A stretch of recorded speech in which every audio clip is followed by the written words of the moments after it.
Bien, vamos a retomar entonces nuestra clase en este momento. Por aquí nuestra hermana Gaby nos hace una pregunta en función de algo que mencionamos. De algo mencionado. Los mártires, como en el caso de Juan Hus, ¿qué sienten? Por lo general, ¿qué es lo que ellos sienten? ¿Cierto? Cuando los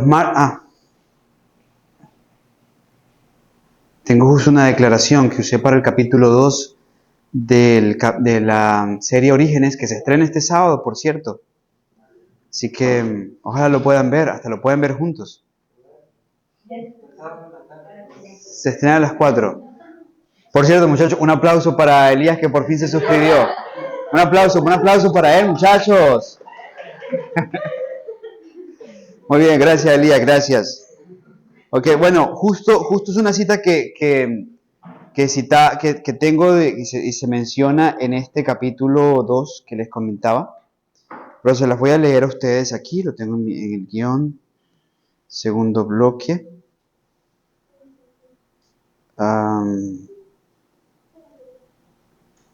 En cuanto a los mártires,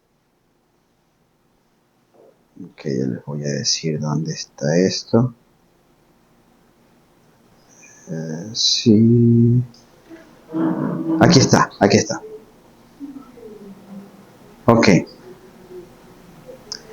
Bien, el más famoso de los martirios de la primera parte del siglo III de nuestra era, en este caso no fue Roma pagana a los fieles, sino no fue la Roma papal, sino la Roma pagana, fue el martirio de Perpetua y Felicidad en Cartago, alrededor del año 203. Los mártires eran 5 catecúmenos, personas que se preparaban para recibir el bautismo. Perpetua era una mujer joven, de buena posición social, que amamantaba a su hijo recién nacido. Cartago quedaba al norte de África. Cuando su padre trató de convencerla de abandonar su fe, ella respondió: de igual modo que cada cosa tiene su nombre y es inútil de cambiárselo, yo tengo el nombre de cristiana y no puedo cambiarlo. Felicidad, la otra mártir conocida de esa época, estaba embarazada cuando fue arrestada. Temía que por su embarazo le perdonaran la vida y no pudiera sufrir junto con sus compañeros el martirio.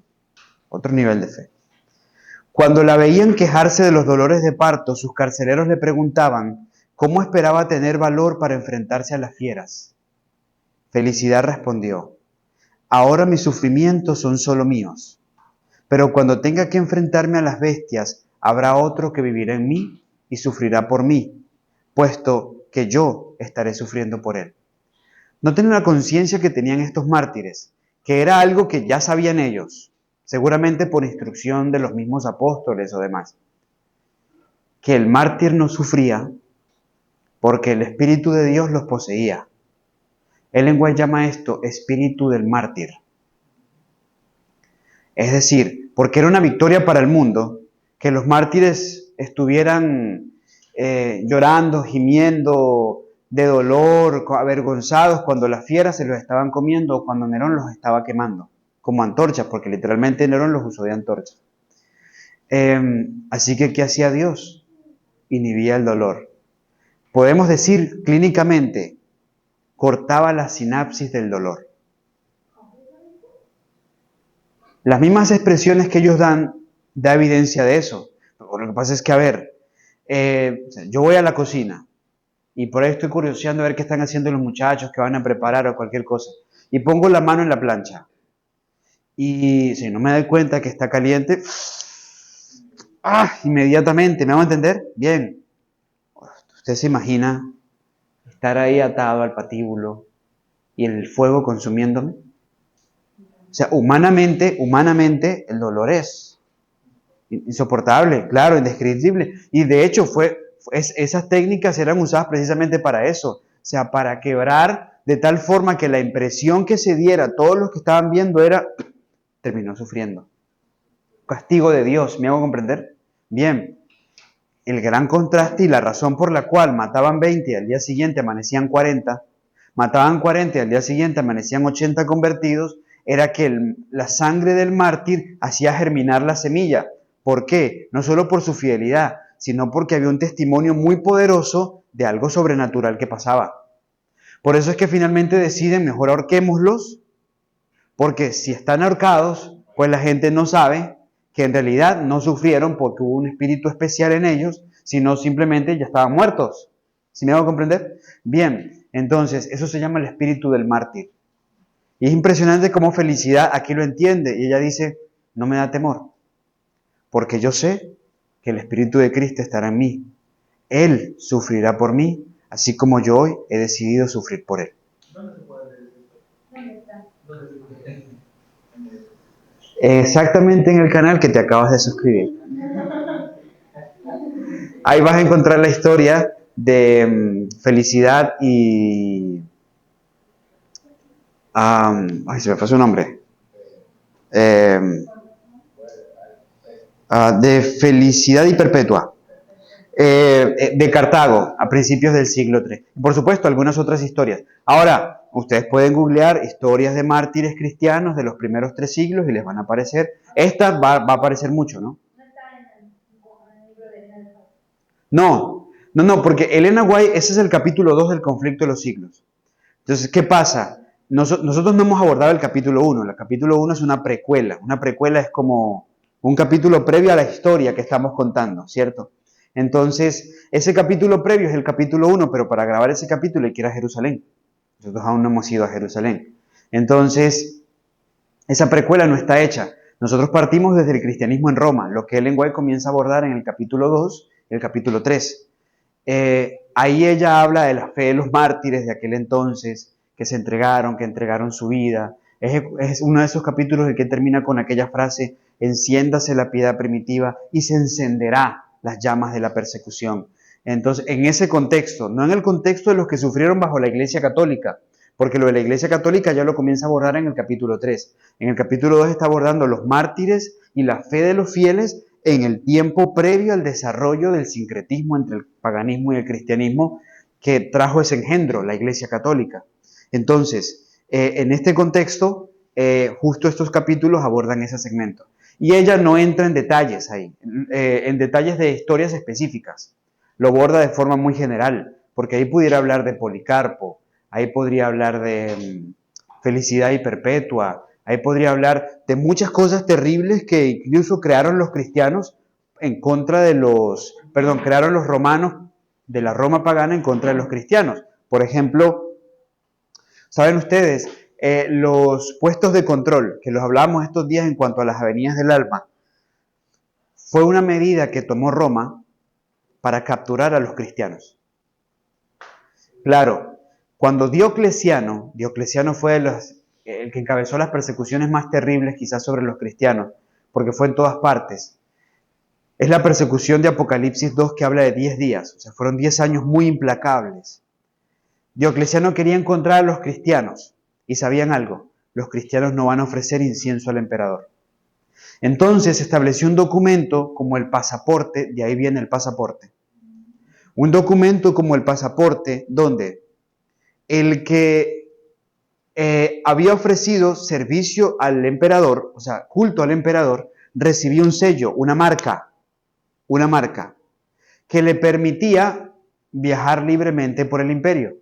Porque recuerden, los romanos también fueron creadores de las calzadas romanas, de los caminos romanos. Por eso hay un refrán que dice, todos los caminos conducen a Roma, porque todos salían de Roma. Es la vía Apia. Ahora, todo el que iba a viajar por lo general iba por esos caminos y ahí en ciertos puntos aparecían estas alcabalas. Su documento de que usted ha presentado insignia, adoración al emperador. Como el cristiano no lo tenía, automáticamente preso. Los historiadores de ese tiempo confirman que fue tal, habían cárceles en la actual España, que en ese entonces se llama Hispania, habían cárceles llenas de cristianos, llenas y llenas de cristianos, que llegó un momento en el que Diocleciano ordenó, ejecútenlos a todos. Y las descripciones históricas son de que habían tantos y tantos cristianos para ejecutar, que los verdugos tenían que rotarse. porque eran demasiados, o sea, uno solo no daba abasto para todos los que tenía que ejecutar. Y todavía los franceses no habían aparecido con la Gillette, con la guillotina, entonces era con verdugo, es decir, el verdugo que tenía el arma y ¡bácata!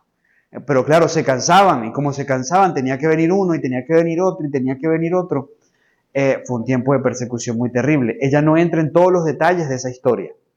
Cuenta de manera general lo que pasó en ese tiempo en el capítulo 2 del conflicto de los siglos.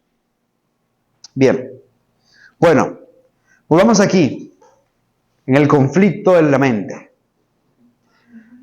Vamos a la última de las heridas que nos hemos propuesto analizar, la de la injusticia y la máscara del rígido. Sufrimos de la herida de la injusticia cuando sentimos que no somos apreciados por nuestro verdadero valor, cuando no nos sentimos respetados o cuando creemos que no recibimos lo que merecemos. También sufre esta herida quien cree que recibe más de lo que se merece.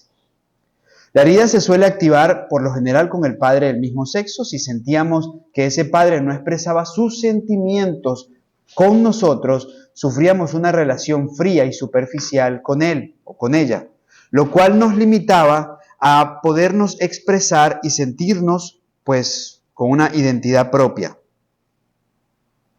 Finalmente también se nos dice, que aquí está, eso sí, muy bien. Ok.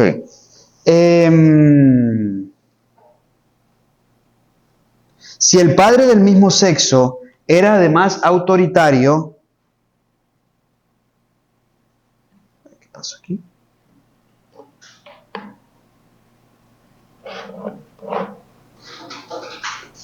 Ok. Si el padre del mismo sexo era además autoritario, crítico y estricto, la herida es mayor. De pequeño, quien tiene esa herida siente que es más apreciado por lo que hace que por lo que es. Y esto es una distorsión que comienza a manifestarse. Es la típica persona que queda condicionada a lo que hace porque siente que tiene valores por lo que hace y no por quien es. Y aquí viene un punto importante que quisiera mencionar y no pasarlo por alto, porque hasta aquí hemos visto, y nos toca capitalizar todo esto, hasta aquí hemos visto que hay una tendencia en la expresión de la herida. Miren, atención con lo que les digo, es valioso. Muchas veces una se expresa más hacia el padre del sexo opuesto o hacia el padre del mismo sexo. Bien, si bien no hay una regla universal en cuanto a esto, la ciencia maneja varios principios. Una de ellas es la teoría del apego. Y es importante que la entendamos para poder comprender lo que se viene desarrollando en torno a estas heridas. John Bowlby explicó que el apego se desarrolla principalmente con la persona que responde de forma constante y sensible a las necesidades del niño. Posteriormente, la psicóloga Mary Ainsworth demostró que un apego seguro se forma cuando el cuidador ofrece seguridad, afecto y protección. Esto significa que el apego no depende principalmente del sexo del padre o de la madre, sino de la calidad de la relación. Y es lo primero que ha establecido la ciencia al respecto. Porque hay quienes dicen, es que eso es ley. La niña se va a pegar con el papá y la mamá se va a pegar con el niño o el niño se va a pegar con la mamá. Y no es ley. O sea, ley es algo invariable. ¿Me hago comprender? Invariable. Y no es ley. Tampoco es una máxima, ¿no? Lo que está diciendo es que la teoría del apego se desarrolla en función del cuidador que ofrece seguridad, afecto y protección. Ahora, ¿por qué muchas veces el niño busca más a la madre? Existen varias razones. Desde el embarazo, el niño reconoce la voz de la madre. La lactancia favorece al contacto físico muy frecuente y una dependencia, como ya lo explicamos ayer. Tradicionalmente, la madre pasa más tiempo con el bebé, desde el vientre hasta los primeros meses y en adelante. Y hay otros elementos como el olor, la voz, el contacto corporal de la madre producen tranquilidad y disminuyen el estrés del niño. Por eso en situaciones apremiantes de dolor, de caída, de trauma, el niño va a decir mamá.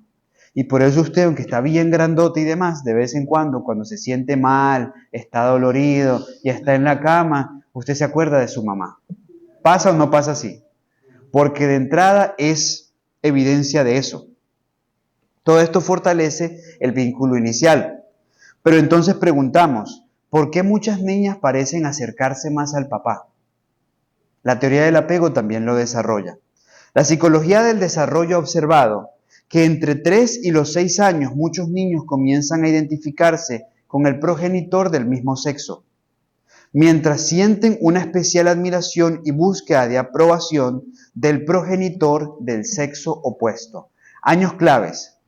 Entre los 3 y los 6 años, el niño va a desarrollar admiración, van a comenzar a identificarse con el progenitor del mismo sexo. Por eso la ciencia establece, increíble que el lenguaje lo había dicho hace tanto tiempo, que primero, los primeros 3 años son importantes en el desarrollo del carácter y el temperamento. Y hasta los 7 años son los años más importantes para el desarrollo de la identidad sexual. ¿Ok? No es que de ahí en adelante no podamos hacer nada, es que ya nos queda más cuesta arriba si no se han hecho bien las cosas. Pero fíjense, esta etapa de 3 a 6 años, ¿qué pasa en esa etapa de 3 a 6 años? Pues, mientras comienza a identificarse con el del mismo sexo, ¿ok? Por eso es que ya cuando mi hija entró a los 3 años, 4 años, ya yo la bañaba menos, ¿ok? Bueno, ya está en 3 años. Y comienzo a que netamente se conecte más con su mamá. Y por eso es que cuando ya llega a los 3 años, mi Gabriel, que ya no lactaba y demás, yo ya comencé a llevármelo más. Hicimos un viaje juntos a un lugar donde iba a predicar. ¿Sí me hago comprender? Porque él tenía que identificarse más con la persona del mismo sexo. Esos años son clave. Lo que pasa entre los 3 y los 6 años, ese niño necesita una figura masculina estable. Una figura masculina referente. Esa niña necesita una figura femenina estable, que sea su referente. Años claves en el desarrollo de la identidad. ¿Me hice entender? No, de los 3 a los 6, 7 años. ¿Ok? Bien. La ciencia ha dicho 6 años, el lenguaje dice hasta los 7 años. Yo le creo más a ella, obviamente. Pero no están errados ni están en contracara. Están variando un dato básico. Ahora, nótese.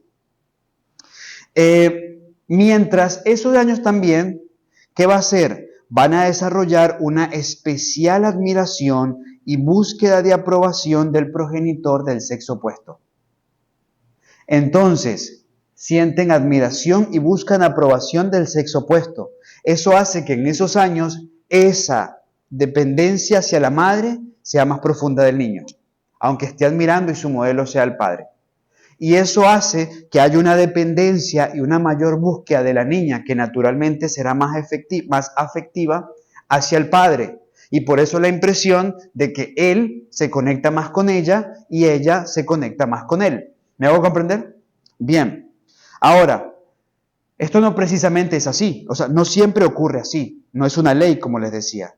Porque investigadores modernos también consideran que el padre, pues, es el que aporta seguridad, validación, autoestima y la confianza para explorar el mundo. Esto viene del padre.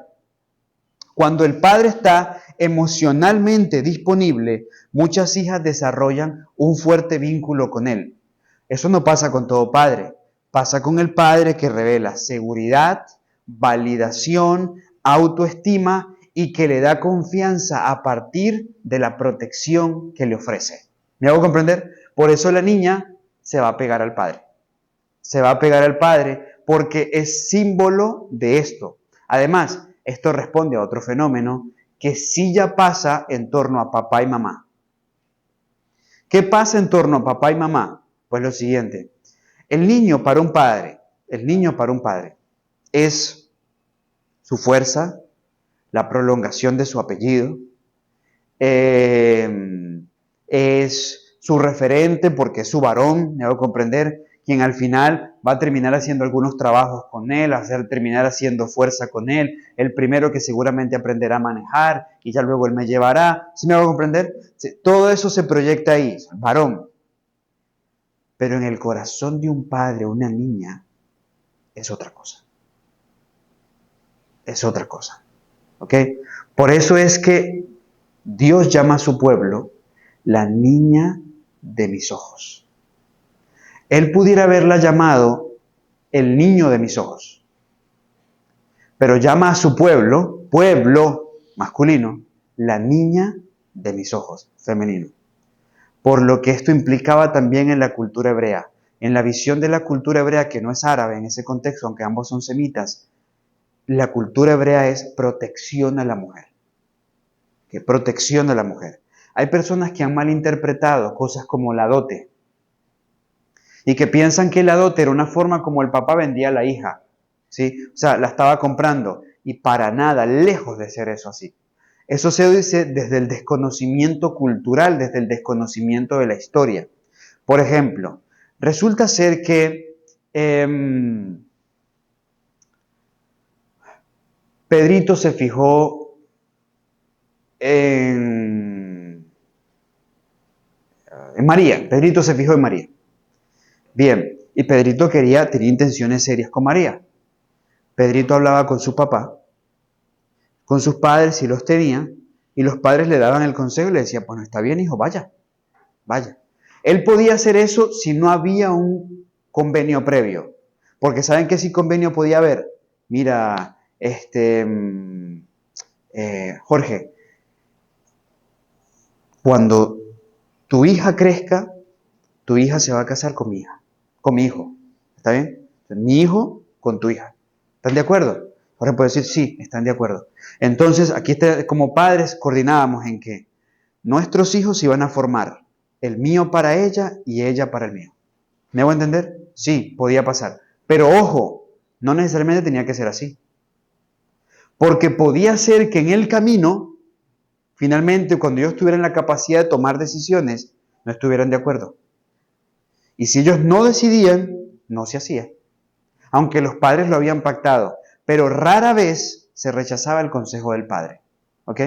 Bien. Aparte, este convenio se podía deshacer si en el camino algunos de los dos no estábamos cumpliendo con nuestra responsabilidad de formar a mi hijo para que fuera un buen hombre para su hija. Por ejemplo, ¿me hago comprender?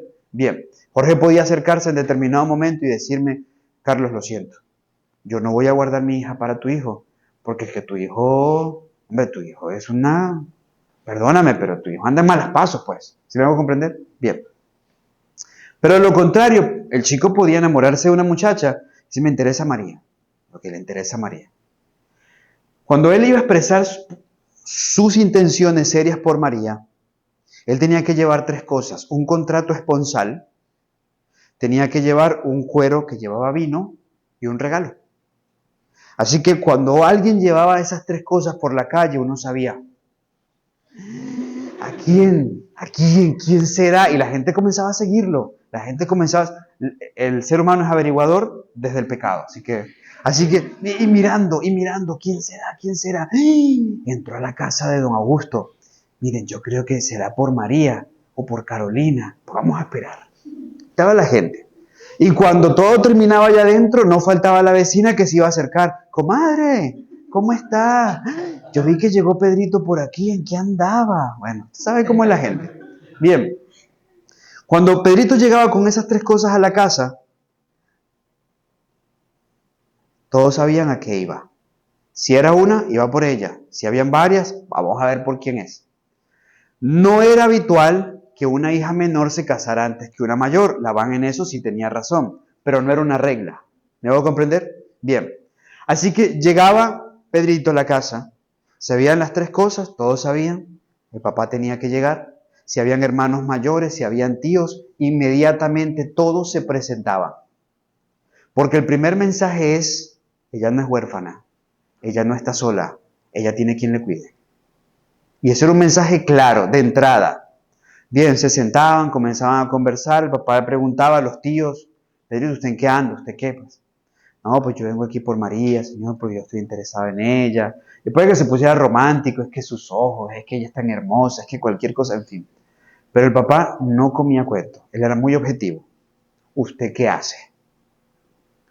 Pues Señor, mi papá es panadero y yo aprendí el oficio del pan. Ok, usted es panadero. Muy bien, perfecto. Y usted piensa llevar adelante su familia con esa tarea. Sí, sí, eso es lo que yo voy a hacer, a eso me voy a dedicar. Ok, ¿usted qué le ofrece a mi hija? Pues mi papá, usted sabe, tiene un terreno importante. Él me ha dado una parte de ese terreno, me lo ha heredado. Ahí yo voy a construir mi casa y con ese oficio y con ese lugar, ahí viviremos mi esposa y nuestros hijos. Ok, muy bien. Después de que se habían evaluado los detalles y que el papá le haya dicho, está bien o no, porque también puede decirle, ni se te ocurra, media vuelta y para atrás. Puede que el padre dijera, ok, ¿sabes qué? Bien, esta es la dote, $30,000. Entonces Pedrito podía decir, bueno, señor, pero vamos a renegociarlo, ¿qué le parece 25,000? ¿Ok? Porque tengo 20 por ahí ahorraditos, pero esos 5 yo los puedo completar.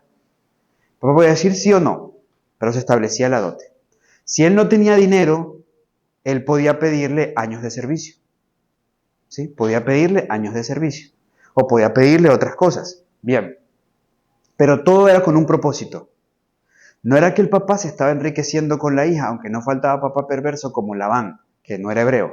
Ahora, ¿qué viene en ese contexto?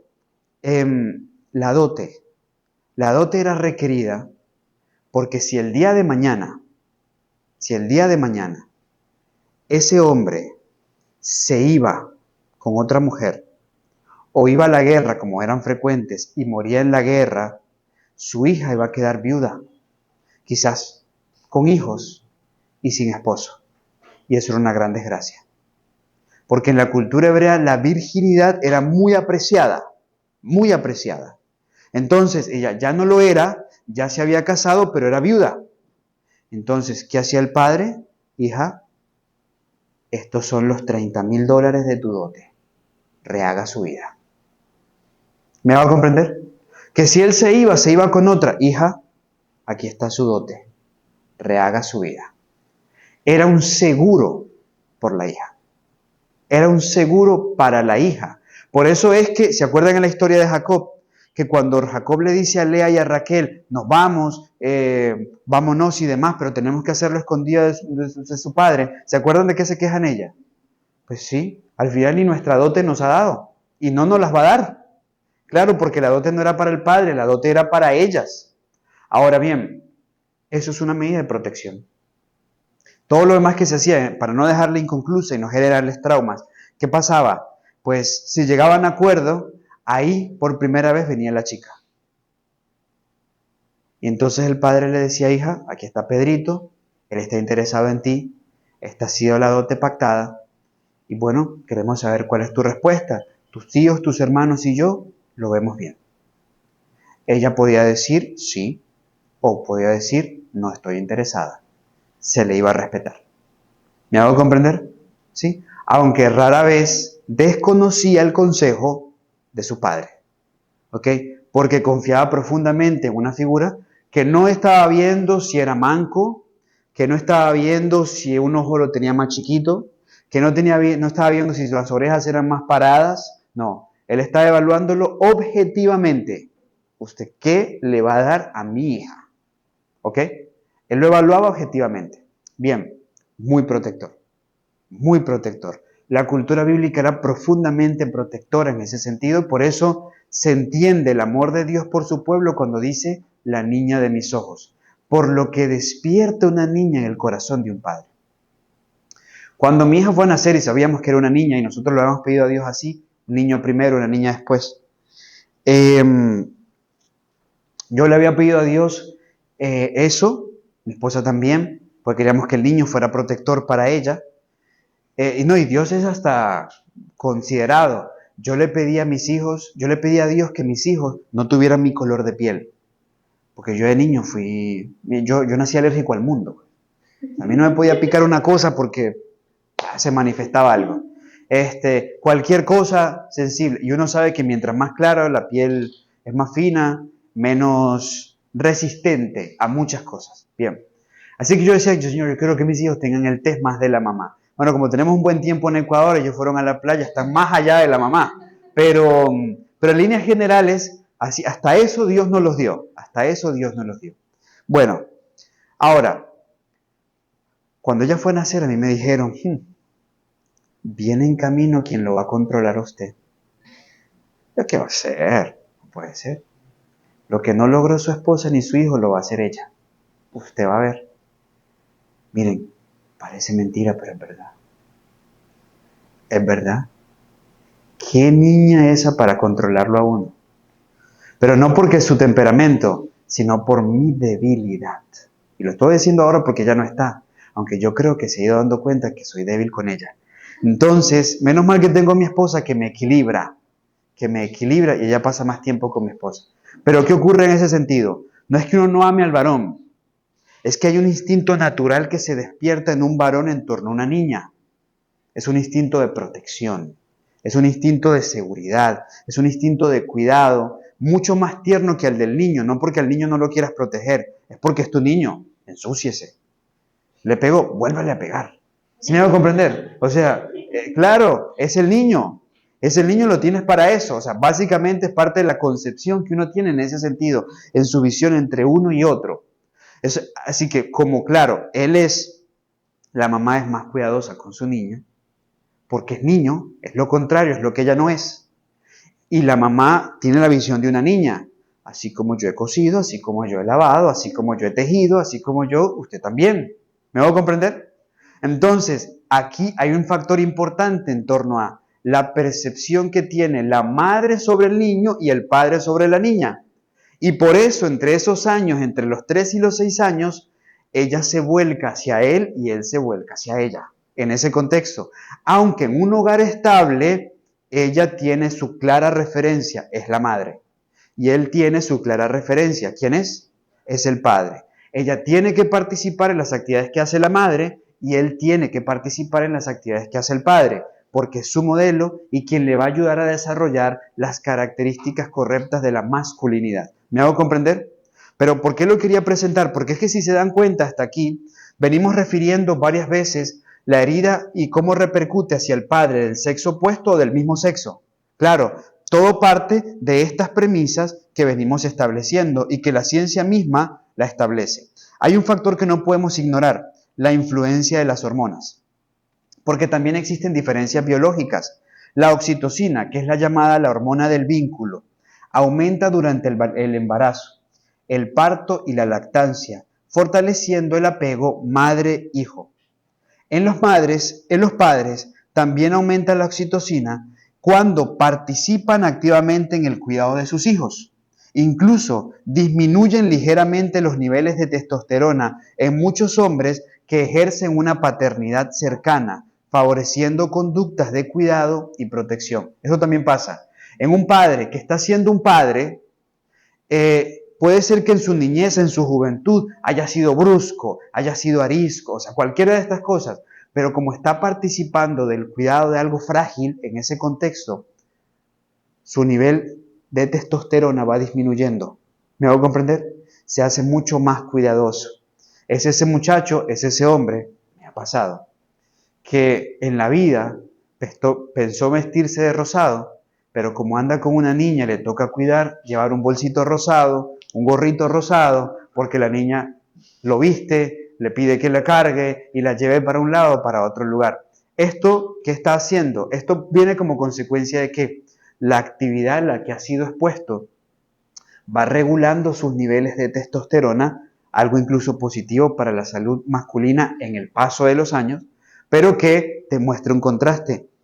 Yo nunca me imaginé con un bolsito rosado, con una gorra rosada, caminando por este parque detrás de esta niña que además me entrega su peluche, me entrega su muñeca y me tiene en esa dirección. ¿Me hago comprender?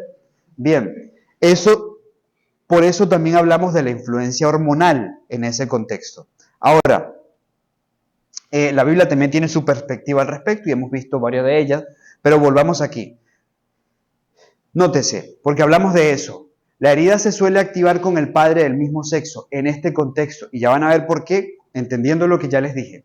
Si sentimos que ese padre no expresaba sus sentimientos con nosotros, sufrimos una relación fría y superficial con él o con ella, lo cual nos limita a podernos expresar y ser nosotros. Si el padre del mismo sexo era además autoritario, crítico y estricto, la herida es mayor. De pequeño, quien tiene esta herida siente que es más apreciado por lo que hace y no por lo que es. Eso lo leímos.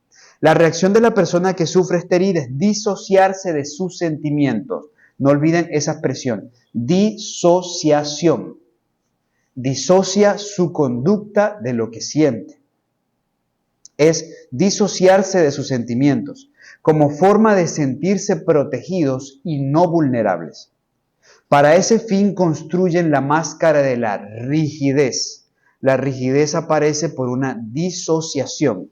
Físicamente van todos rectos, como si su cuerpo fuera perfecto. En el fondo se niegan a ser ellos mismos, pues no se permiten expresar sus verdaderos sentimientos. Los rígidos, y ojo, porque hay rigidez espiritual, también hay rigidez espiritual. Los rígidos son gente muy sensible, pero esconden su sensibilidad, actuando como si nada les afectara en sus sentimientos. A los ojos de los demás pudieran parecer fríos e insensibles, aunque ellos piensan que son lo más sensible y cariñoso del mundo. Temen la frialdad en los demás y en sí mismos. No pueden aceptar ser fríos, pues significa no tener corazón y eso equivale a ser injusto. Por eso para ellos es tan importante sentir que son buenas personas y que son buenos en lo que hacen. Ellos consideran perfectos se consideran perfectos en primer lugar y cálidos en segundo lugar. Los rígidos buscan la justicia por encima de todo. Otra característica muy marcada. Son perfeccionistas y creen que hacer o decir las cosas a la perfección es justo. Hacen bien las cosas y de forma rápida. Quieren hacerlo todo para evitar problemas. Y si alguna vez tienen algún problema, prefieren decir que todo va bien para no sentir el sufrimiento. Son muy optimistas. Parecen imperturbables. Son dinámicos, aunque sus movimientos pueden mostrar poca flexibilidad, mostrando que están algo cerrados. No les gusta la autoridad, porque para ellos la autoridad siempre tiene razón. Para ellos, el merecer las cosas es muy importante. Difícilmente aceptan regalos sin haberlo merecido por su esfuerzo. Y esto trasciende también en lo espiritual. Harán saber a los demás lo que han hecho o están haciendo para mostrarle que son merecedores de su reconocimiento. Son buscadores de reconocimiento, ya que no lo recibieron cuando lo necesitaban. Cuando piden explicaciones, los rígidos quieren que todos los detalles sean exactos. Pero cuando ellos tienen que explicar algo, suelen exagerar fácilmente. A menudo utilizan palabras como siempre, nunca, mucho. Les gustan las expresiones absolutas. Suelen esconder sus sentimientos. Así cuando les preguntan cómo están, rápidamente te van a contestar muy bien. Para no tomarse el tiempo de sentir cómo están. Se desconectan de su sentir, pues sentir trae sufrimientos. Los conceptos morales como bien y mal, correcto e incorrecto son muy importantes para el rígido. El dogmatismo les da seguridad. El dogmatismo les da seguridad. Punto importante para entender la psicología detrás del rígido espiritual. El dogmatismo es la forma, ¿ok? La forma como se interpreta, como se aplica determinadas cosas, ¿ok? En lo práctico, podríamos llamarlo así. Entonces, en eso tiene seguridad. ¿En qué tiene seguridad? Son las 5:30 de la tarde. Ya hay que estar todos en la sala para recibir el sábado. O sea, porque el sábado se recibe a las 5:30. Y puede hasta que llegue a tener problemas en sentido común. ¿Por qué razón? Porque, hombre, pero si estamos en invierno y el sol se está poniendo más temprano, o si estamos en verano y el sol se está poniendo más tarde, ¿me hago comprender? Pero es el tipo de patrón que lleva a la gente a dogmatismos. Estamos comiendo y el aguacate es una fruta. Y la inspiración dice que no se mezclan las frutas con las verduras. Así que no podemos comer aguacate con lechuga y con cebolla. ¿Me hago comprender? Sí, entonces no se puede comer, porque la inspiración dice que es así. O sea, se va a pegar a lo estricto de la letra. siempre, y va a buscar reglas fijas que le permitan entender cómo se aplica, en qué contexto está seguro y en qué contexto no. Bien, ahora, como todo hay que equilibrarlo y lo vamos a equilibrar, estamos desarrollando lo que aquí se plantea. Tienen mucho miedo a cometer errores, se exigen mucho a sí mismos, les gustaría tenerlo todo solucionado al instante, son muy impacientes y críticos consigo mismos, lo que no pasa con el que tiene la herida de la traición, ¿se acuerdan? Que es muy crítico con otros, pero no es crítico consigo mismo. Casi nunca están satisfechos por lo que hacen y eso les agota. No pueden disfrutar de lo realizado, pues hay que buscar otro objetivo para encontrar el reconocimiento en los otros.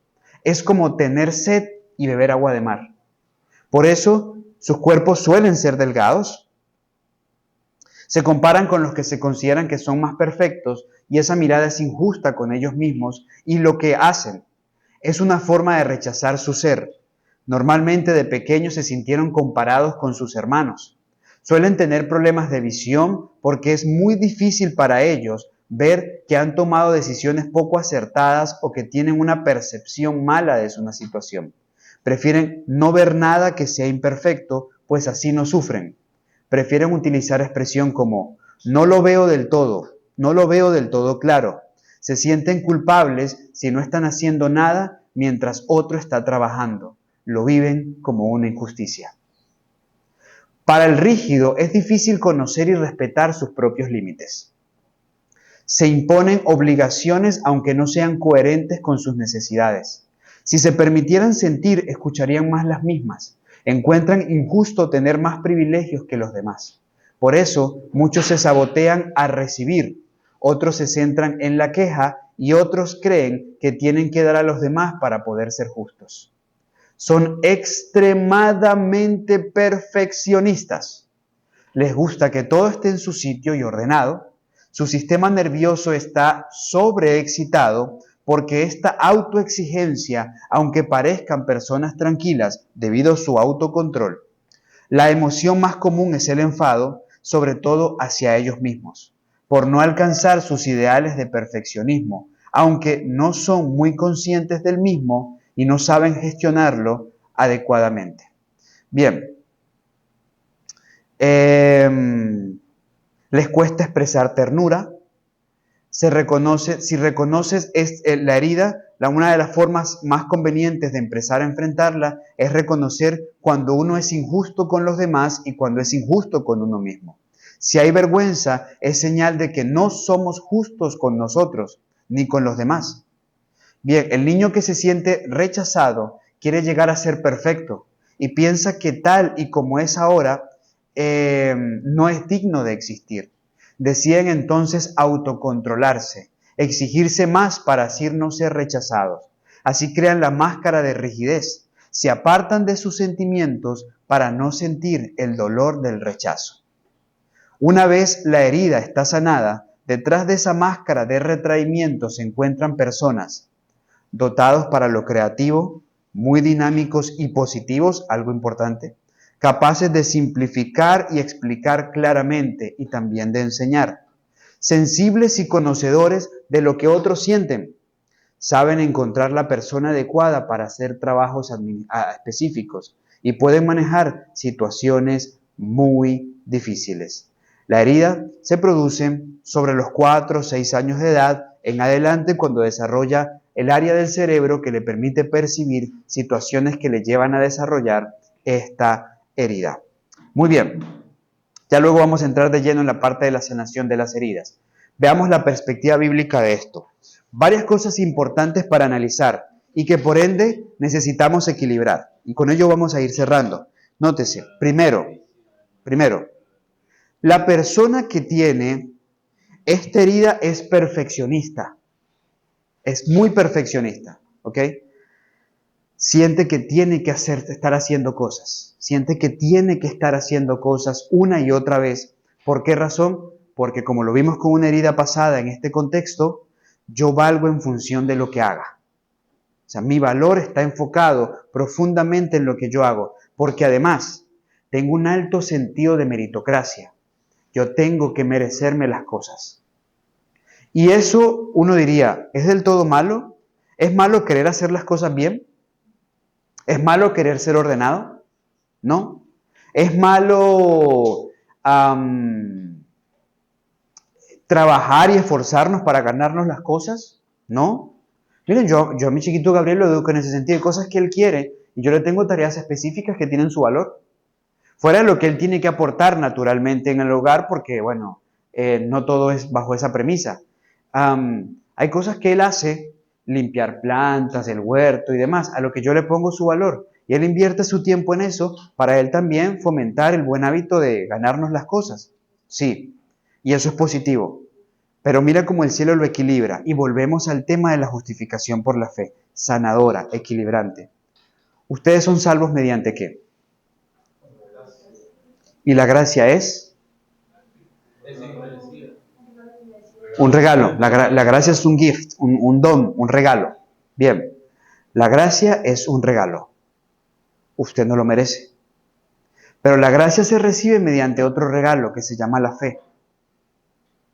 Y en el plan de la salvación, nosotros somos perdonados por arrepentimiento, pero el verdadero arrepentimiento tampoco es nuestro, es de Cristo. ¿Me hago comprender? En otras palabras, la salvación es una constante expresión del favor de Dios por nosotros, que sin nosotros merecerlo. ¿Me hago comprender? Bien. Estas personas tienen un problema tremendo con el tema de la justificación por la fe, porque les cuesta aceptar la gracia. Porque yo tengo que merecérmelo. Y como tengo que merecérmelo, es el tipo de personas que además, como es dogmático, miren el patrón, como es dogmático, estrictamente apegado a la norma y a la forma, yo tengo que obrar, tengo que hacer, porque de alguna forma yo tengo que sentir que me estoy ganando lo que Dios me da. Y aquí hay un trasfondo profundo con la justificación por la fe, porque usted no tiene que hacer nada para recibir la salvación que Dios le da. No necesita una obra. La obra es la consecuencia de una experiencia salvadora de Dios en su vida. ¿Me hago comprender? Bien, pero él tiene que obrar porque solo así puede recibir. Pero mire cómo la justificación por la fe lo equilibra. Porque también Jesús dice, he aquí yo vengo pronto y mi galardón conmigo para recompensar a cada uno según fuera su obra. ¿Cuál es el punto? O sea, Dios también paga por lo que hacemos. Claro, porque si el reino de Dios se construyera bajo las premisas socialistas, ¿qué ocurriera? El reino de los cielos fuera un desastre. ¿Por qué? Porque al final nadie se esfuerza. ¿Por qué nadie se esfuerza? Porque ¿para qué me esfuerzo yo si al final me van a dar lo mismo que le van a dar a Wilfredo que no se esfuerza? ¿Para qué se esfuerza a Lady si al final le van a dar lo mismo que a Tatiana que no se esfuerza? Ese es el problema de este modelo, que al final inhibe el esfuerzo de cada uno, que cada uno tiene que hacer, pero eso con un plan, hacernos dependientes. El cielo lo equilibra, porque yo le voy a dar a cada uno según su obra. Y en el cielo, por ejemplo, hablamos de los mártires. Los mártires tienen un ribete rojo en su vestidura. Se les reconoce como mártires.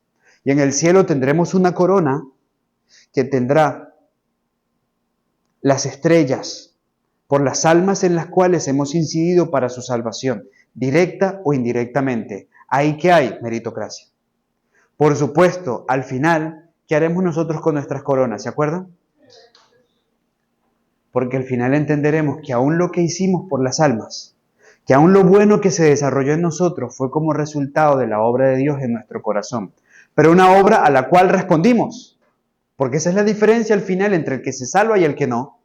La respuesta de uno y de otro al ofrecimiento del don celestial. ¿Notan cómo la justificación por la fe equilibra?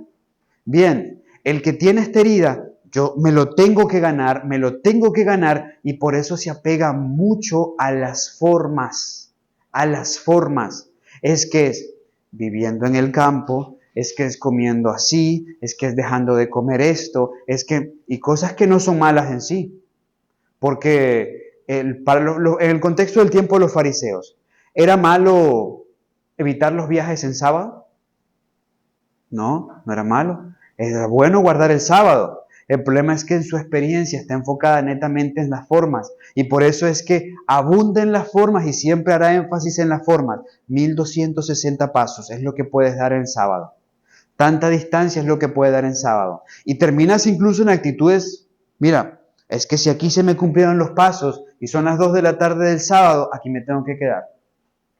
En oración, en alabanza, hasta que termine el Shabbat, porque no puedo dar un paso más, porque ya estaría transgrediendo el sábado. ¿Me hago comprender? Ahora, veamos el equilibrio. ¿No son importantes las formas? Sí, pero con un fondo espiritual. El problema de este tipo de personas es que su énfasis es en las formas por el dogmatismo y no trascienden al fondo porque el fondo duele, porque el fondo confronta con mi herida, confronta con mi dolor al dejar ver lo vacío de mi experiencia. ¿Me hago comprender? Entonces, estos son elementos claves que se expresan en el marco de la herida del que ha sufrido la injusticia. Ahora, pensamiento interno, mensaje interno claro en ese sentido. Debo ser perfecto para valer. ¿Eso cómo aparece en la Biblia? Rigidez, autoexigencia extrema, dureza emocional. Un ejemplo bíblico, Marta. Miren, pero es el tipo de persona en este contexto que tú dices, pero seguro, pero es que se ve bien, porque es que hace las cosas bien, es que es diligente, es que es esforzado, pero ¿por qué hace lo que hace? Marta es un buen ejemplo. Marta revela rigidez, autoexigencia y dureza emocional. ¿Recuerdan esos pasajes? Ella tiene a toda esta gente en la casa porque están escuchando a Jesús. Ella quiere ser una buena anfitriona. ¿Es bueno ser buen anfitrión? ¿Es bueno ser hospedador? Sí, ella lo estaba haciendo. Pero ¿qué la estaba condicionando? El engaño del corazón, lo que ella no veía, lo que Jesús trató de hacerle ver. Lázaro, como buen patriarca, estaba ahí sentado esperando, escuchando a Jesús. Pero María, que en el contexto cultural debería estar también ayudando a Marta y demás, pues se fue y se le sentó a Jesús en los pies. Ella traía otro problema, ese no era el de ella. Así que ella no es la persona que se siente mal porque otros están haciendo mientras yo no hago. Eso sí es un problema del que ha sufrido la herida de la injusticia. Él no puede, o sea, le es difícil pensar, uy, yo estoy aquí, yo les dije que me pasaba. O sea, yo estoy aquí jugando con mi hijo, compartiendo con mi hijo en calidez, en tranquilidad, y mi hermano está allá, está haciendo esto y esto. Y yo sé que aquel muchacho anda con ese problema y tengo que hablar con él, y no he resuelto esto del tema de educación. ¿Sí me hago comprender? No hallo paz en lo que tengo que hacer, porque no me siento merecedor de eso. Siento que es injusto que yo tenga ese momento. ¿Y es injusto? No es injusto que yo tenga ese momento mientras otros están trabajando. Miren, me pasaba. Uy, yo me puse a idear ese plan de Guambía y allá tengo esa pareja misionera aguantando frío y yo aquí. Y ellos allá trabajando con las comunidades indígenas y yo aquí es lo más cómodo. ¿Y a eso a qué lo lleva uno? Conducta, algo tengo que estar haciendo entonces. Por lo menos para no sentirme que yo hago parte de una injusticia. Bien, miren Marta. Marta está trabajando. Uno pudiera decir, es que ella está siendo diligente y dígame a María qué le costaba de ayudarla. ¿Qué hizo Marta? Uno conoce la historia, aunque no tiene los detalles. Marta primero llegó con Lázaro. Lázaro, mira qué pasa, mira María dónde está, ahí bien echada a los pies de Jesús, y yo aquí necesitando, Lázaro, mira la cocina, tenemos que cocinar esto, mira todas estas personas, y el baño, ¿sí? Y todas las cosas que... Y María de lo más tranquila. Y en algún punto Marta, ustedes saben cómo funciona, fue ayudando, arreglando cosas y buscando la forma de pararse en un punto donde María la viera. Y en algún punto donde logró ver a María, y comienza a hacerle señas, y ya está, y mira, y todas las señas y demás, y María, nada, ella se quedó ahí. Marta tuvo que apelar al último recurso que le quedaba. Lázaro no le funcionó. María no reaccionó, se fue con Jesús. Y ahí la quería Jesús. Maestro, qué pena, disculpe, está muy bonito el tema. Pero yo tengo que decirle algo, mire, es que mire María, Señor. Yo aquí sirviendo y atendiendo a todos y todo, y usted sabe, y si además, como arrastro una herida de injusticia, los sentimientos afloran. Y usted sabe, Señor, que yo siempre he querido hacer las cosas bien. Y mire cómo está María. Y eso pasa mucho, eso pasa mucho. Es natural, estamos heridos. Y llega Jesús y le dice María, Marta, afanada y cansada. Mire, eso puede sonar injusto. Es que Jesús es el culpable de esa reunión. Claro, porque si Jesús no estuviera ahí, nadie más estaría ahí. Fuera de la familia, Jesús es el culpable de la reunión. Ella está sirviendo para que la gente pueda estar ahí, para que ellos puedan estar ahí. Y Jesús llega y les dice, Marta, afanada y turbada. Él no está censurando que esté cocinando. Él no está censurando la hospitalidad ni el servicio. Él está abordando el engaño de su corazón. ¿Por qué estás así? ¿Por qué estás así? Porque tú no quieres enfrentar lo que María sí está enfrentando. Ella escogió la mejor parte. ¿Me hago comprender? Jesús no está atacando, Jesús no está justificando nuestra indiferencia, porque podríamos ver esta escena como que, pero Jesús fue indiferente, porque María podía haber ayudado. Esa pobre mujer cargada ahí sola con todas las cosas. No, porque efectivamente hay que ser diligente, hay que ser hospedador, hay que ser proactivo.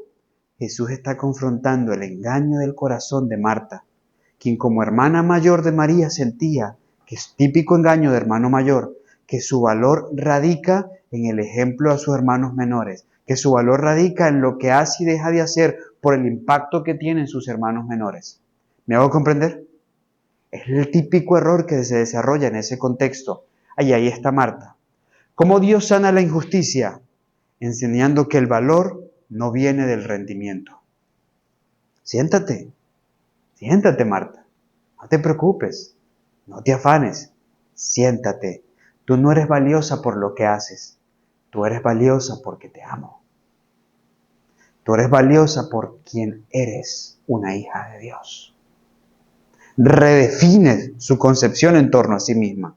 ¿Y a qué invita? Al descanso, a la gracia. Y eso es tan lindo, ¿saben? Y es tan sanador. Y se lo digo en función de la experiencia. Miren, de verdad, yo les dije, yo era una víctima de hacer cosas porque no entendía que mi valor radicaba en lo que era, sino en lo que hacía. Y por eso tenía que andar metido en cualquier cantidad de cosas. Miren, yo llegué a tener jornadas donde desde Fundación Las Delicias manejaba 8 horas para llevar a los misioneros a Guambía. Y los dejaba ahí y manejar 8 horas de regreso para luego recoger los misioneros que nos íbamos al otro extremo, al Golfo de Urabá, al grupo que yo iba a dirigir en el trabajo en la selva, en el tapón del Darién. Y yo miro atrás y digo, ¿y yo por qué hacía eso? Habían otros choferes, yo podía gestionar otros choferes. Porque yo tenía que hacer eso. ¿Sí me hago comprender? Es que era parte de lo que me daba valor. Mi polivalencia, el poder ser utility, el poder intervenir en diferentes aspectos de la obra, porque no solo es el que dirige, el que está en la dirección ejecutiva, no solamente es el que va a predicar, sino también el que puede gestionar aquí, llevar estos allá, hacer esto por aquí. Y llega un punto donde el Señor te dice, venid a mí porque estás afanado y turbado, porque estás cargado y yo te doy descanso. ¿Y saben qué es descanso? Cuando el Señor llega y te dice, no tienes que andar haciendo cosas para demostrar tu valor. Acepta el valor que yo te doy y a partir de ese valor, haz lo que tienes que hacer. ¿Me hago comprender? Y es diferente. Yo no obro para tener valor. Yo obro porque tengo valor y a la luz del valor que tengo. Y como tengo valor, el que me da Dios, a la luz de la obra de salvación en mi vida, yo no me voy a matar. Porque si Dios no demanda mi sangre, yo no me voy a matar. Yo tengo que comer, tengo que dormir, vamos a trabajar con diligencia, pero vamos a cuidarnos también. Porque como hablábamos ayer, debo amar a mi prójimo como a mí mismo. Cuando el Señor requiera algo más, lo señalará y habrán las características y las condiciones específicas para esto. ¿Me estoy haciendo entender?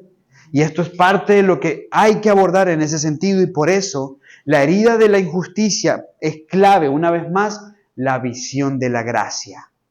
Porque en este contexto es esa gracia la que invita al descanso. Venid a mí y hallaréis descanso. Salmo 62:1. En Dios solamente está acallada mi alma. Hay sanidad bíblica en la gracia y en la invitación al descanso de Jesús. Ese es el texto especial, Mateo 11, 28 al 30, de quienes están cargados con esto. Y están a merced de una decisión para experimentar sanidad. Suéltelo, descanse. Bueno, ya en nuestra próxima clase, la próxima semana, llegamos a ese punto exactamente, específicamente a la sanidad de cada herida. La máscara es rígido. ¿Se acuerdan que es rígido? Bien, ¿cómo se manifiesta esa máscara? ¿Cómo se manifiesta esa máscara? Perfeccionismo extremo. En lo que tiene que hacer, en lo religioso, en lo intelectual, en lo laboral. ¿Me hago entender? En el religioso, no lo olviden, en el religioso. Hay una autoexigencia severa. Esto del perfeccionismo, tiene que ser, un perfeccionismo necesariamente extremo, o puede darse que en diversos casos la persona pueda tener cierto nivel de perfeccionismo, o es una regla general que todos llevan el perfeccionismo. Excelente pregunta, Elías. Buscamos el equilibrio. Miren, a mí me gusta hacer las cosas bien. Hay una cita que me marcó del espíritu de profecía años atrás que dice, si algo es digno de ser hecho, debe ser hecho bien hecho. Y yo si voy a hacer algo, trato de hacerlo bien. O paso, que alguien más lo haga. ¿Me hago comprender? Bien.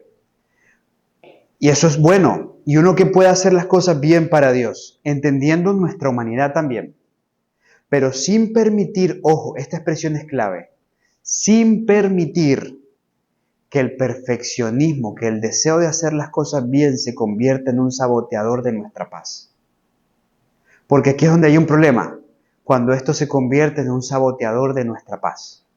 Miren, a mí me gusta, yo voy a pintar algo y yo soy de los que va a poner cinta. Y pongo cinta, me tomo mi tiempo, pongo cinta, porque yo miro una pared y me fastidia esa raya de pintura que se fue en el pecho. Y yo digo, pero tan fácil que es hacerlo bien. ¿Me hago comprender? O sea, tan fácil que es hacerlo bien. Y ojo, y me parece que es buen gusto. Y es algo que Dios le enseñó a su pueblo, porque en el pueblo hebreo, cuando ellos estaban haciendo el santuario, es que todo tenía que estar hecho, bien hecho. Y de buen gusto, ¿sí? Y yo digo, pero hombre, tenías que pintar la pared, no el piso. O sea, ¿por qué pintaste el piso? Era la pared, lo único que tenías que pintar.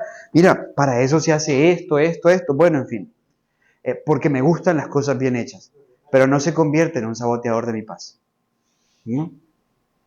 Si está en un proceso educativo, le voy a decir con mucha paciencia, oye, ¿sabes qué? Mira, el pisito, límpialo. Límpialo porque cuando ese trabajo termine, que todo el mundo sepa, esto lo hiciste tú porque está bien hecho. ¿Me hago comprender? No se puede hacer o ya es irreversible la situación, no se va a convertir en algo que ofusque mi paz. ¿Ok? Ya está en su proceso, le doy la lección, seguimos adelante. El que está en el perfeccionismo es imposible concebir que sea sucio quede ahí. ¿Ok? Porque y eso es lo peor que puede pasar y eso va a ser un tema de días. Y mire que eso sí hay. Y no, yo tengo que volver a tumbar esa pared porque es que esa raya. Sí, literalmente, gente que. Y me va a tocar y te va a hacer sentir mal. Y te va a hacer sentir mal. ¿Y ahora yo qué hago? Ahora, dígame yo ahora con esa reja, ¿qué voy a hacer? Mire cómo quedó de pintada. Y puede que han sido unas chispitas nada más, ¿no? Pero como es pintura en aceite, ya no se puede borrar. Dice, no, pero tranquila, yo le paso pintura en aceite otra vez. No, yo creo que eso es mejor quitar esa reja y mandar a hacer otra nueva. Porque, ¿sí? Pero es porque tienen que hacerte sentir, además eso, tienen que hacerlo sentir. Mira el equilibrio. Para mí aquí hay un punto medular muy bueno.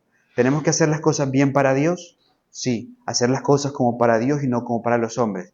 Pero sin que las cosas, o sea, sin idealizar de tal forma que nuestro ideal se convierta en un saboteador de nuestra paz, que se convierta en un estímulo para hacer las cosas mejor. Miren, yo hago un trabajo, inmediatamente pienso, no en el contexto, y aquí lo estamos equilibrando, del que tiene esta herida, aunque lo arrastro de allá, yo puedo hacerlo mejor. Pero lo desarrollo como un contexto, en un marco que me estimula porque para mí, mientras haya algo mejor que pueda hacer, para mí es un estímulo. Si ya no le puedo hacer nada, ¿yo qué hago ahora? ¿Yo qué hago ahora? Sostener esto. Pero para mí es mucho más estimulante cuando sé, puedo mejorarlo. Y lo hago en la educación. Yo recuerdo una joven, y esto lo hice a partir de algo que leí, y recuerdo una joven muy buena, muy buena. Y ella me presentó un ensayo, yo me había mandado unos ensayos de un trabajo de biología específico. En ese entonces estaba dando clases de secundaria en la institución, algunas materias. Y ella me presentó su informe, muy bonito, muy bien detallado y demás. Al día siguiente yo llegué y ella, como era tan juiciosa, me llegó a preguntar, hermano, profe, disculpe, ¿ya tiene las calificaciones? Le dije, sí. Bueno, no calificaciones como tal, pero en realidad yo quería devolverte tu trabajo. Es que mira, esto no es lo mejor que tú puedes hacer. Llévatelo. Y devuélvemelo cuando esté mejor. Y me lo volvió a entregar 2 días después. Y yo lo recibo y ese mismo día, en la tarde, mientras estaba en otra clase, la llamé y le dije, Mariela, perdóname, esto no es lo mejor que tú puedes hacer. Así que te lo devuelvo. Me pasó una tercera vez y se lo devolví. Y le dije, mira, si quieres tómate una semana, pero entrégame algo mejor, porque esto no es lo mejor que tú puedes hacer. Fastidiada. Como 7 días después, llegó y me dijo, Carlos, yo lo conocí de niña, pues de niña le daba clases también primaria, en ese momento en Venezuela. Ya luego esto fue en Colombia. Llega y me dice, esto es lo mejor que yo puedo hacer. No tengo forma de mejorarlo. Yo se lo recibo y le digo, bueno, entonces este sí lo voy a revisar. Casi se muere. Me dice, ¿cómo así que tú no revisaste los anteriores? Le dije, no los revisé. Dice, ¿pero por qué me decías que no era lo mejor que yo podía hacer? Porque, ¿viste? Cada vez me entregaste uno mejor. Cada vez me entregaste uno mejor. Hasta que llegamos a uno donde me dijiste que ya no había nada más que le podías hacer. Entonces, si te diste cuenta, sí podías hacer algo mejor. Y efectivamente, ese se lo revisé y era brillante. Estoy seguro que los demás eran buenos, pero este era brillante. Ahora, nótese, yo creo y educo en ese sentido. Porque mientras haya algo mejor que podamos hacer, hay que apuntar en esa dirección. Pero no en un sentido que me ofusque, que sea un saboteador de mi paz. Porque es que, no, esto no quedó como yo creo que lo puedo hacer. ¿Listo? Fue hecho así. Salió así. Por la próxima vamos a mejorarlo. Esto lo puedo hacer mejor. Esto pudo salir mejor. Sobre eso construyo para que mi próxima entrega sea mucho mejor. Pero en un punto donde me ofusca, como sí le pasa a estas personas, porque el hecho de que no sienten que lo hicieron bien, que es lo mejor que pueden hacer, se convierte en un saboteador constante de sí mismos, pero es por la herida que arrastran en su corazón. Ante esa máscara conductual, la del rígido, que se manifiesta en perfeccionismo extremo, ¿sí me hice entender, Elías, a tu pregunta? ¿La diferencia? En la autoexigencia severa, a diferencia del anterior, este sí se autoexige. En dificultad para expresar sus emociones y en valor personal ligado al rendimiento, es decir, en función de lo que hago está mi valor, como un ejemplo bíblico como el de Marta, que ya lo citamos y lo analizamos, la Biblia plantea igual, porque como se sana el fruto, se sana la máscara. Como se sana la máscara, que es el fruto, se sana la raíz. Como se sana la raíz, se sana el fruto. Y nosotros lo abordamos desde la raíz. Jesús invita al descanso y a la gracia. Porque por gracia sois salvos. Y esto no de vosotros. Y por medio de la fe, y esta no de vosotros, pues es don de Dios. No por obras, para que nadie se gloríe. Miren cómo salva la justificación por la fe. Por lo importante de este mensaje. Y miren, imagínense que yo salgo esta noche a Riobamba y no puedo regresar. no por nada malo, ¿no? Qué sé yo, por alguna cosa buena. No soy profeta. Y puedo dejar la clase aquí, aunque no analicemos la justificación por la fe, porque creo que entendieron que toda herida, toda creencia y toda máscara conductual se sana en la plenitud de una verdad, la verdad central de la Escritura, la justificación por la fe. Porque si ven cómo se aborda cada uno de estos engaños, todo nos lleva siempre al mismo punto, la obra de Dios en el corazón, siempre ligada al mensaje de la justificación por la fe. El principio bíblico, la rigidez se sana cuando el valor deja de depender del desempeño. Y entiendes que en ningún contexto serás valorado por tus obras, sino por la gracia. Miren, un día llegaremos al cielo. Un día llegaremos al cielo. Mira, bienaventurado Josué, que ya le pasé la presentación, así que él se regula a sí mismo en los tiempos. Bueno, fíjense. Un día llegaremos al cielo. Por la gracia de Dios llegaremos todos nosotros. Y aún en el cielo, usted no será visto por lo que usted hizo y dejó de hacer, sino detrás del mérito de Jesús. Y eso es lo que a usted le conviene, de hecho, porque Él siempre creyó, porque Él nunca dudó, porque Él nunca pecó, porque Él fue fiel hasta la muerte y allende la tumba. ¿Me hago comprender? Entonces, ¿a qué voy con esto? A nosotros nos conviene porque a nosotros se nos va a ver a la luz del mérito de Jesús. A la luz del mérito de Jesús. Eso es hermoso, entenderlo desde ahora. Comprender que ni aún en el contexto de los redimidos en el cielo, nosotros valemos por nuestras obras. Valemos por el don gratuito que Dios nos ofrece en Jesús. La rigidez se sana cuando el valor deja de depender del desempeño y pasa a asociarse exclusivamente a la obra de Dios en nuestro corazón. En cuanto a la influencia psicosomática, así como lo demás, pasa con esto. Un corazón no sano de la herida de la injusticia va a reflejar en el cuerpo, en mayor o menor medida, estos problemas. La emoción dominante, ustedes saben, es perfeccionismo y represión emocional, pero va a manifestar síntomas comunes como rigidez muscular. Esta es mucho más general. En la anterior vimos que es más cervical, ¿se acuerdan? Bien, más cervical. Esta es mucho más general. Esta ya aplica dolores articulares, también va a traernos dificultades para dormir, insomnio y enfermedades autoinmunes en algunos casos. La persona no permite relajación porque no puede ser vulnerable en ningún aspecto. Y esto es parte de lo que afecta y le dificulta el descansar. Y para mí, de las consecuencias más terribles, aunque en menos casos, las enfermedades autoinmunes. Porque si hay enfermedades que para mí son difíciles, incómodas, son las autoinmunes.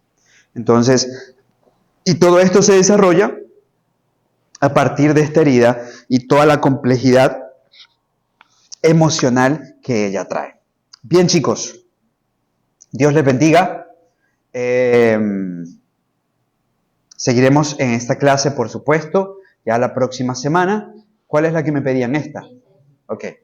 Seguiremos en la clase la próxima semana con la ayuda de Dios y seguiremos viendo varios aspectos importantes. La próxima semana vamos a hacer varios ejercicios terapéuticos que puedo hacer colectivamente. Entonces, en la primera clase, traigan por favor una hoja en blanco. Cada uno debe traer una hoja en blanco para un ejercicio terapéutico que vamos a hacer aplicable a todas las heridas, ¿ok? Y cómo Dios nos puede usar a partir de la sanidad de esas heridas. Hermana Gaby. Sí, estoy en deuda y estoy en eso. Sí, estoy en deuda y estoy en eso.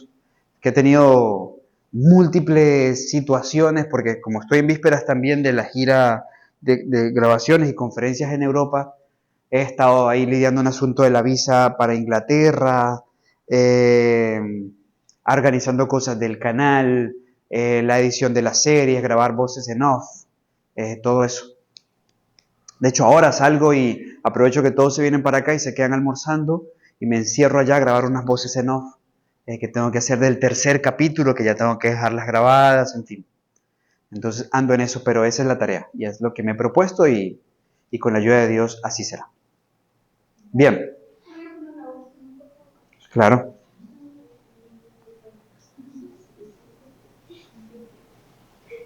Ok, ¿alguna pregunta? ¿Alguna pregunta? ¿Nada? ¿Alguna inquietud? ¿Estamos aprendiendo? Bien. Bueno, gracias a Dios por todos y cada uno de esos principios. Y bueno, y seguimos juntos en ese recorrido. Ya la próxima semana enfocado más en soluciones. En soluciones. Ojo, lo que hemos visto durante estos días no son las únicas causas de problemas emocionales. Porque de hecho, ni siquiera abordamos todas las heridas, abordamos las principales, ni siquiera abordamos todas las creencias irracionales. ¿Ok?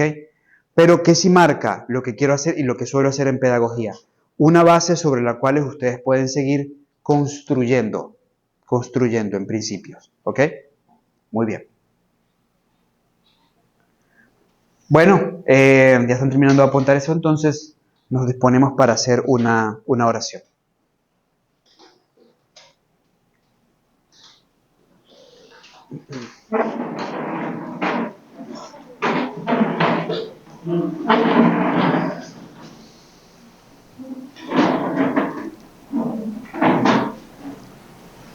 En este momento, Señor, te quiero agradecer de forma exclusiva por tu gracia, de forma exclusiva por la obra de salvación, que no solo nos rescata del pecado, de Satanás, nos rescata del engaño del corazón, para que podamos tener vida y vida en abundancia.